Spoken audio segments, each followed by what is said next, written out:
So here we have the Peugeot 2008 GT line automatic on a 67 plate. I'm going to start off by showing you inside the boot, and then we'll hop in and run through some controls. You'll see as we approach the boot, this car's got reversing sensors, plenty of boot space as well, along with that 60/40 split folding rear seat, should you wish to increase this space even further. And then underneath this tray section, a full-size spare wheel. Okay, now that we're inside the car, we're going to start with the dials. On the left-hand side, we have the rev counter, and the speedometer is on the right-hand side. We have the fuel gauge on the extreme right. In the middle, you can see the total miles for this car, which are 13,704.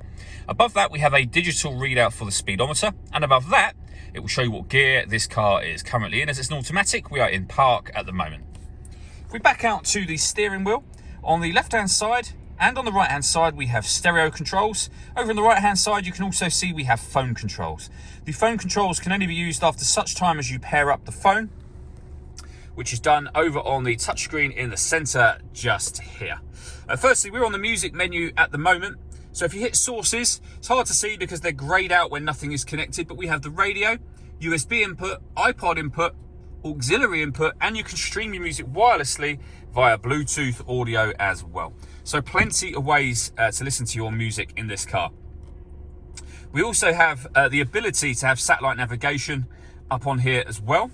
As you can see, there's a full video showing how this works that you can find on both our website and also on our YouTube channel as well. But it's a lovely, clear system, very, very easy to use. You can also pair your phone from off of this screen as well. Working our way down from that, we have the dual zone climate control. So you can adjust the driver and passenger temperatures independently. So we can lower or raise the passenger temperature, and then the same on the driver's side.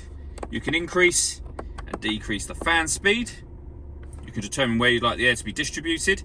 When you're happy with those settings, the air conditioning is on at the moment. You can turn it off or back on again, or hit auto. The car will now maintain the temperatures you've asked for. And you can hear it now by taking control of the fan speed and the direction of the air for you. You can put it back on your own settings whenever you want to override that. Below that section, we have 12-volt charging socket, USB and auxiliary inputs. We then have the gear lever for the fully automatic gearbox. And this dial down here, this will adjust the driving setup of the car. So you can put the vehicle into snow mode, mud mode, sand. You can turn traction control off from here, and then you can put it back into normal mode. Whatever mode you put it in will be highlighted up on the screen for you. This car also has a sun blind. As you can see, it's closed at the moment. You can open that up all the way to the back of the rear seats, and as you'll see, that lets in a huge amount of extra light. All that leaves me to say is thank you for taking the time to watch this video. If you'd like to come and see the car for yourself and have a test drive, please feel free to call any of our MJA sites. We'd love to hear from you soon.